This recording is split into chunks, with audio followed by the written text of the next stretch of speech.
Hello everybody, I'm Matt and welcome back to the Fortress of Solitude. Today we're going to be reviewing Deadpool Batman issue 1 by Zeb Wells, Greg Capullo, Tim Townsend and Alex Sinclair. After decades of waiting, Marvel and DC managed to get their shit together enough to come up with another cool crossover, pairing two of the most popular characters, Deadpool and Batman, together. Things begin at Wayne Manor, where Bruce Wayne, after a hard night of Batmaning out in Gotham, has retired home, studying information about some missing chemicals, all of which he knows when combined will form Joker toxin, meaning Joker is on the move again. He ponders the window in front of him, the same window the Bat flew through all those years ago and inspired him to become Batman. He knows often answers come in the night and without warning, and soon one does come as Deadpool bursts through the window, confronting Bruce and revealing he decided to attack since he figured with the billionaire in his silk robe, he was about to witness some aggressive self-care and he didn't really want to see that. Okay, I'm kind of on board for this dynamic. I was kind of worried about which version of Deadpool we'd be getting in this tie-in, and I'm happy with this opening interaction. We're not getting the Lamau random chimichanga Ryan Reynolds version of the Deadpool. It's going to be the actually funny, quippy Deadpool that can get serious when he needs to. I know Zeb Wells has been writing his book, or has written Deadpool quite a fair bit in the last recent years, and I guess that's kind of prepared him for this as well, so he's kind of got a good handle on the character. Bruce makes the mistake of asking who Deadpool is and causes the Merc with a mouth to live up to the nickname, and he doesn't shut up about who he is. He does reveal though that he is in town for a job and decided while there he'll do some double dipping and see if any of the local billionaires need anyone disappeared. Bruce sternly tells him that he isn't that type of billionaire as Alfred shows up and Deadpool makes a meal out of the cliche older British butler trope, deciding since Bruce doesn't have need for his services, he's going to leave since he's still got to catch Batman as his contractor has paid him a lot of money to do so. Bruce knows that might be difficult as Batman is at home when he's in the shadows and no one finds him unless he wants to be found, and stuff like this is why I love when Batman gets to go up against someone and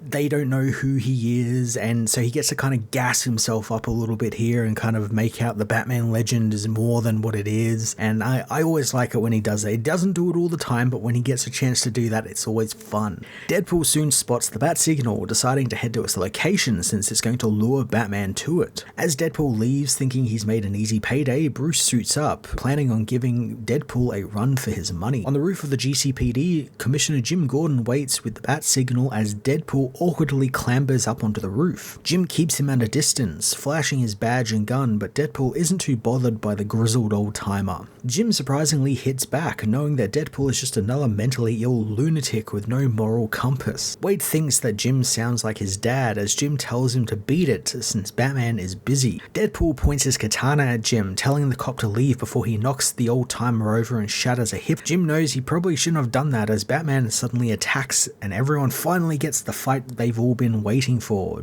Deadpool versus Batman, and of course Deadpool can't shut up about the Dark Knight's sudden appearance, thinking that he's keeping him off balance with his constant comments, but Batman hits back, literally and figuratively, with his own quips, citing how Wade is pretty bad at karate. Before Deadpool can do anything though, Batman ties him up with a bowler, making Deadpool quip about how they are evenly matched and now they have each other's respect, leaving Batman kind of confused as to what he is talking about since none of that actually ever happened. This is about what I was expecting a battle between these two to be. It's a little obvious, which I'm a bit disappointed by, but it's fine. Like, I quite enjoyed that, Deadpool is just basically running his mouth the entire time and Batman just doesn't have time for any of that. It's also a sign that usually when Deadpool appears in like a comic like this as like a secondary character or, a team up partner, he can really wear on me really quickly because they feel like they have to constantly have him doing quips or making a joke or doing something funny, and that hasn't happened yet with what Zeb is doing here. I quite like what he's doing here and kind of pitting them against each other, and I haven't had that moment where I'm like, okay, this is getting old, can we just hurry this up? Tired of the red-suited idiot wasting time, Jim tells Batman that the Joker sent them a message, giving Batman 6 hours to find him before he unleashes 30 tons of Joker venom on Gotham. Batman knows that he's not bluffing about this either, as all the chemicals needed to make the toxin were stolen on August 8th. Deadpool ends up being rather helpful here as he knows the 8th of August was a full moon, and Batman knows that would be a good time for a heist, since the moonlight would give Joker natural light, no need for flashlights or anything of the such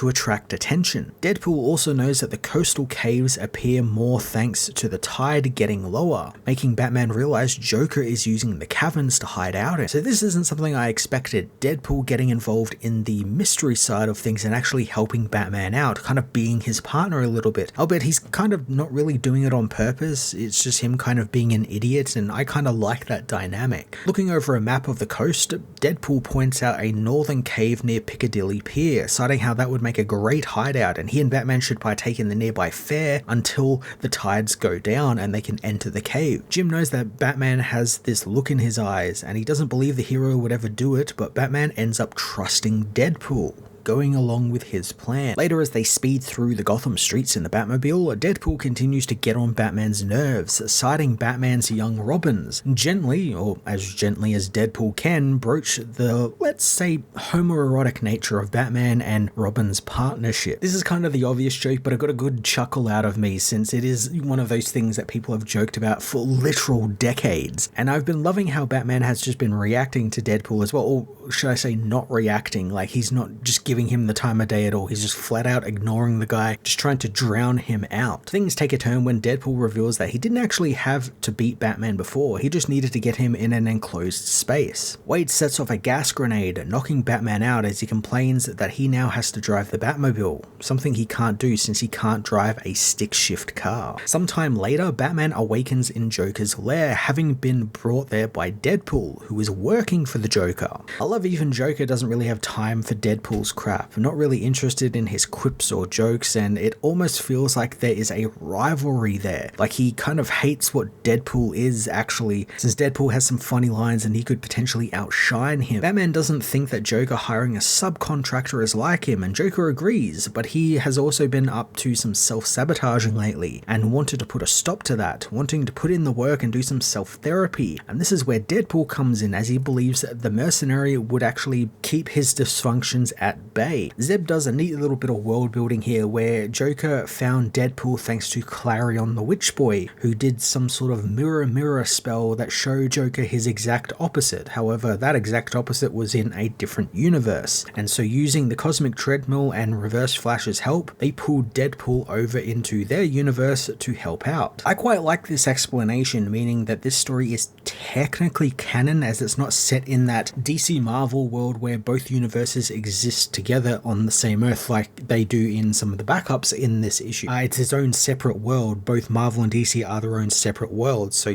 technically this is happening in canon. Batman applauds Joker for finding someone more crazier than he is, citing how Joker spent his entire life trying to drive him insane, but Deadpool did it in an hour. Joker doesn't like Batman saying that, or calling Deadpool a clown for that matter, as Batman picks up on it, going further and saying how Deadpool is something much more than Joker ever will be, and he is a villain worthy of his obsession. Joker angrily pulls Wade aside, hoping that he can leave him and Batman to reminisce about old times together. Deadpool though wonders if they should actually kill Batman, since he feels like he's a once-in-a-generation person, finding Batman to be very special. I really like where this is headed, where Deadpool is becoming obsessed with Batman just like how Joker is obsessed with him, and Joker fucking hates it. Joker hates someone is like moving in on his shtick, and he just cannot deal with it. And it's even better because Deadpool is meant to be, like in this story at least, a sort of Joker mirror image, so I can see how he fucking hates that this guy who is meant to be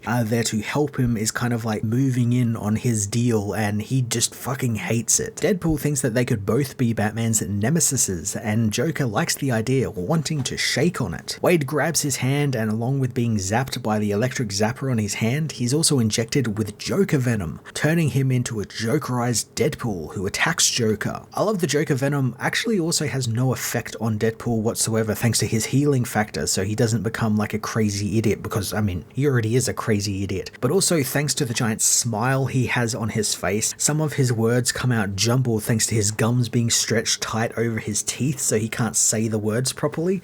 Like that's literally the only effect this venom has on Deadpool. Thanks to the double cross on Joker's part, Deadpool goes to free Batman, but the hero does it himself, telling Wade to stay put as he confronts Joker, who is readying to pump Gotham full of Joker venom, revealing the only way that Batman can stop the pumping of the venom is with a switch on a nearby carousel. However, when it's pressed, Batman will blow up, but the venom will be destroyed. So now Batman has to make a choice. As Joker delivers his big bombastic speech, Deadpool runs in, tapping the button for Batman and blowing himself and the carousel up, surprising even Joker. Zeb using Deadpool as the wrench in Joker's plan is great, and as I said before, he's that mirror of Joker, or that Joker thought was a mirror of him, so it's kind of Joker ruining his own plans, and he wouldn't have accounted for something like that because he's kind of narcissistic in that way where, oh, if this guy is like me, he'll want exactly what I want, he wouldn't go against that or anything like that. And I kind of like how Deadpool was deployed in that way, where he's that unknown wrench that gets thrown into the giant blender and just causes mayhem when it's let off. Batman tosses the captured Joker into the Batmobile's trunk as Deadpool asks for a ride back into the city, still smoldering from the explosion. Batman refuses to let him back in the car, telling Wade that he's going back to his world. Deadpool doesn't want Batman to leave since, after all, he said he was obsessed with him, but Batman knows he was just saying that to get under Joker's skin, and besides, he knew that Deadpool was going to betray him the second he offered to quote-unquote help him find Joker back when they were talking with Jim. Batman knows that Deadpool did save Gotham, however, at the end of the day, and it's why Deadpool gets to go home still in one piece, more or less. Batman speeds off into Gotham as the still Jokerized Deadpool proclaims his love for Batman, thinking the Dark Knight letting him go is professing his love for him as well. He decides instead of going home though, he's going to stay in Gotham and take a look around, which I guess maybe is the lead into Grant Morrison's story where that picks up. Maybe it's going to be a continuation of that. I'm intrigued to see what actually becomes of Deadpool now that he's still in Gotham. I can't wait to see him interact with other Gothamites and other villains and heroes. Batman and Deadpool's adventure isn't the only one in this book, as the back half is packed to the brim with little team-ups from the likes of Chip Zdarsky, Terry Dodson, Kelly Thompson, Gurihiru, Kevin Smith, Adam Kubert, Frank Miller, Al Ewing, DK Ruan, Ryan North, and Ryan Stegman. That's one hell of a lineup, and the stories are even better, beginning with a Captain America Wonder Woman team-up from Zdarsky, which sees Diana fight her way through World War II Germany front lines, coming to a bunker where Captain America has captured Hitler at gunpoint. I just love that there's none of that, oh, we're from different universes, traversing, the void into each other's universes. This is going the old school route with the old school crossovers where these heroes, both Marvel and DC, exist on the same world, we just don't see them all together at the same time all the time. Steve knows all about the Wonder Woman, the warrior who won them the Solomon Islands in the war. Diana tells him that she is a warrior of peace and justice, noting how Hitler is surrendering. Steve doesn't care, wanting to kill the man responsible for killing millions of people around the world, as well as a few of his friends. Things take a turn as we shift into Steve narrating the book, and he talks about how he went into the ice like always. Then when he came out, it was a world full of heroes, being found in the ice by the likes of Batman, Superman, Iron Man, and even Wonder Woman, who was the heroes' beacon, unchanged by their decades. Cap joins the heroes on many of their adventures, battling Galactus with the Green Lanterns and the Fantastic Four, and being present when Supergirl died in Superman's arms. He remembers Diana's words about how they are all one world and one universe, embroiled in a fight that never ends, even though it might end for some of them when they die. I love the concept of these two universes just existing in the same world. It's just fun having the idea that just at a panel in the DC event, there's a Marvel character or a DC character just hanging out off page in a big Marvel event. Back in World War II, Steve knows that Hitler doesn't deserve to live, and Diana agrees, but if Steve does this, he will be an executioner.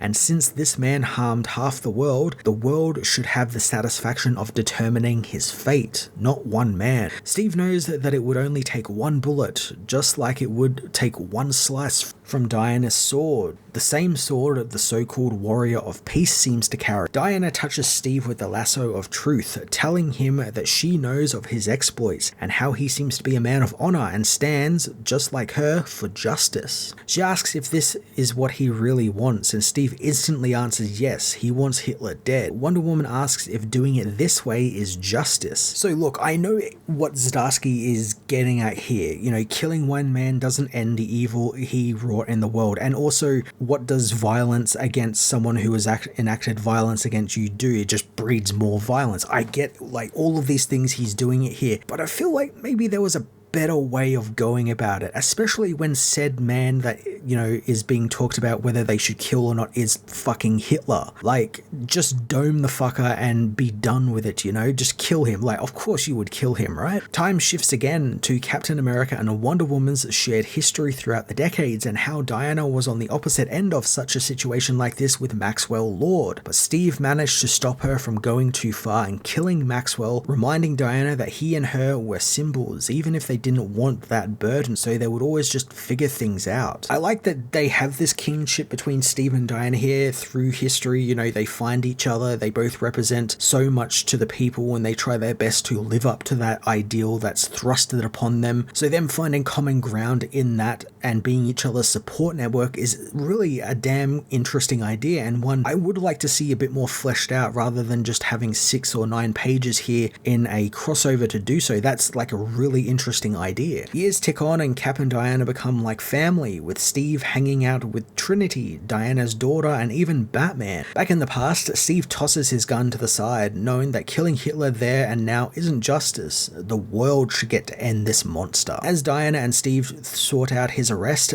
Hitler grabs Steve's tossed weapon, using it to kill himself. In the far future, Steve is blasted by King Thanos, causing Wonder Woman to come to his aid. Steve is well aware that he is dying though, but that isn't what makes him sad. What does is seeing all of the universes in which he doesn't get to meet Diana. Wonder Woman wants to get Steve some help, but he stops her, knowing that she already saved him the moment they met all those years ago. With his dying words, Steve tells Diana that she needs to defend the Infiniverse from the monster trying to destroy it now, and bring him to justice. Wonder Woman, following through on Captain America's dying wish, picks up his shield to defend the other heroes and their universe from the larger-than-life threat that is King Thanos. As I said before, I get what the story is trying to tell, but I just can't wrap my head around that both Diana and Steve passing on killing Hitler. Like, I feel like they absolutely would, especially that era, the World War II era, Diana and Steve, they absolutely would do that. I know the lesson here is to defend and, seek justice in other ways and not resort to the same violence the enemy is doing, but come on, it's fucking Hitler. You kill him when you have the chance. After a rather philosophical team up between Wonder Woman and Captain America, things get real light with a quick story about Crypto and Jeff the Landshark from Kelly Thompson. Both fun-loving animals play a quick game of volleyball across the entirety of the Arctic, enjoying each other's company until Kate Bishop and Supergirl call each of the animals home to one another, but both of them leave the game having had fun, as well as making a new friend along the way, which is just a real wholesome story. There's not much here, it's no dialogue because it's 2 animals, and it's just like a really fun palate cleanser. The wholesomeness kind of stops there as we switch up gears and head to Hell's Kitchen, where Green Arrow and Daredevil team up to fight the Hand, courtesy of Kevin Smith. I really like that we're just kind of thrown into this team up. Oliver's tracked the Hand to Star City, and now they're on to New York, and now obviously Daredevil is just fighting the Hand in his backyard, and the 2 heroes actually end up literally running into each other as they both kind of back into one another as they're fighting on opposite rooftops, and the fight sort of draws them closer together. And there's a great bit of art here by Adam Kubert, whose art is amazing throughout this entire story, but there's this great double-page spread of the heroes leaping over the rooftops towards each other, and it's meant to be read sideways, not as you would usually read a double-page spread. It's a creative way to do a stock standard double-pager. Once the heroes meet, it's classic Green Arrow quips mixed with Daredevil rather stoic dry wit. Matt thinks that it's Hawkeye, and Oliver takes quite an offense to being thought as someone who is from Iowa. Realizing that they are fighting the same enemy, the heroes make short work of the ninjas, all while trading jabs at each other's costumes and preferred gimmicks. I've really missed Kevin Smith writing comics on a regular basis, and this just feels so right. He's got a great handle on both these heroes. He's got a great voice for both of these heroes. I love that Oliver is making jabs at landlords. There's a great joke about Daredevil, instead of calling it Hell's Kitchen, he calls it Clinton, which is like the gentrified name, and Oliver takes great offense to that, calling it landlord speak. I just love that little quips and little jabs at each other that only someone like Kevin Smith, I feel, could actually write about these characters, being that he's written both of these characters in long runs over numbers of years, and they've all been fantastic runs as well. Eventually, Green Arrow is smashed into a nearby building along with a ninja as Daredevil is racked by pain by Count Vertigo, whose powers, thanks to his implant, play havoc on Matt's overcharged senses. Vertigo approaches the downed Daredevil with a gun, intending on killing the hero, all while proclaiming that he is an angel who has been sent to kill a devil and send them back to hell. Luckily, one of Oliver's trusty boxing glove arrows smashes the villain in the face, destroying Vertigo's implant that gave him his powers. Oliver helps up Daredevil, telling him he had to improvise the arrow from what he found in the gym he was thrown into, which just so happens to be Fogwell's gym. With Count Vertigo and the hand dealt with, the heroes decide to nurse their wounds at Josie's bar and grab a drink and swap war stories and secret origins. I've been liking all of these stories so far, just like little vignettes of the heroes teaming up, kicking ass, and that's it. That's what it needs to be. That's what people are here to see. These heroes teaming up, trading jabs and quips at each other, and then that's the end of the story. And Kevin Smith really understood the assignment here, and we also end out on a really cool shot of the boxing glove arrow that Oliver used. The boxing glove actually belonged to Jack Murdoch, Matt's father, so that was a nice little touch. The final 3 stories are kind of rapid fire vignettes that may lead to other things, who knows, maybe the writers know, maybe they don't, but the first one is by Al Ewing, which sees the Guardians of Oa and the Guardians of the Galaxy participate in a cultural exchange, where Hal Jordan gives his ring to Rocket Raccoon, taking the Raccoon's place on the Guardians. Nothing really goes well from having Rocket be a Green Lantern, as on day 1 he shoots Sinestro in the face with a gun, day 2 sees him bet his ring on a game of blackjack in a casino with Green Arrow, then pull a heist to get said ring and money back, with Oliver being all for it, being that this is apparently a mob-run casino, and he gets to steal from the rich and give to the poor. By day 3, Ganthet has had enough of Rocket Raccoon, wanting Rocket sent home, and Nova thinks that would actually be a good idea, since Hal isn't faring any better, having been possessed by Parallax, who has then defeated Thanos and taken his Infinity Gauntlet, which feels like it's set up for a bigger story, Parallax has the Infinity Gauntlet now, what's going on? But I love that Ewing just kind of leaves it there for us to speculate. It's kind of like a cheeky, maybe this could continue, but if it's just left here, that's a fun little story. Next up, Frank Miller does a really fucking cool and quick battle between the Dark Knight Returns Batman and Old Man Logan, having the 2 aged heroes duke it out. Usually I'm not a fan of Frank's modern artwork. I think there's a little bit too much going on with it. But here it just works so well with these 2 versions of these 2 characters. They're both these huge lumbering dudes who are old, so their faces are all craggly and wrinkled, which Grant Morrison really excels at drawing, and they're just beating the brakes off each other for the 3 or 4 pages Frank has to tell his story. I also like that there's maybe some sly meta commentary about Frank himself there being too old, as both heroes are insulting each other's age and how they are both suddenly still going at this after all these years, and maybe they should both retire or something. Much like how I think a lot of people, and maybe even Frank himself, thinks of himself too. The battle ends with Batman blowing up Logan's dick. No, that's actually how it ends. He places a bomb around Logan's waist and it blows up his crotch, and that's how the story ends, and it ends with also them promising to fight each other again one day once Logan is kind of healed up. The final story by Ryan North introduces us to a brand new amalgam creation in that of Logo, the combination of Lobo and Wolverine, who kills Coltron for annoying him at the obituary bar. I love Logo's design too, and how his adamantium claws aren't really claws at all. They're just long chains that shoot out of his hands and are wrapped around his upper arm and around onto his back. It's such a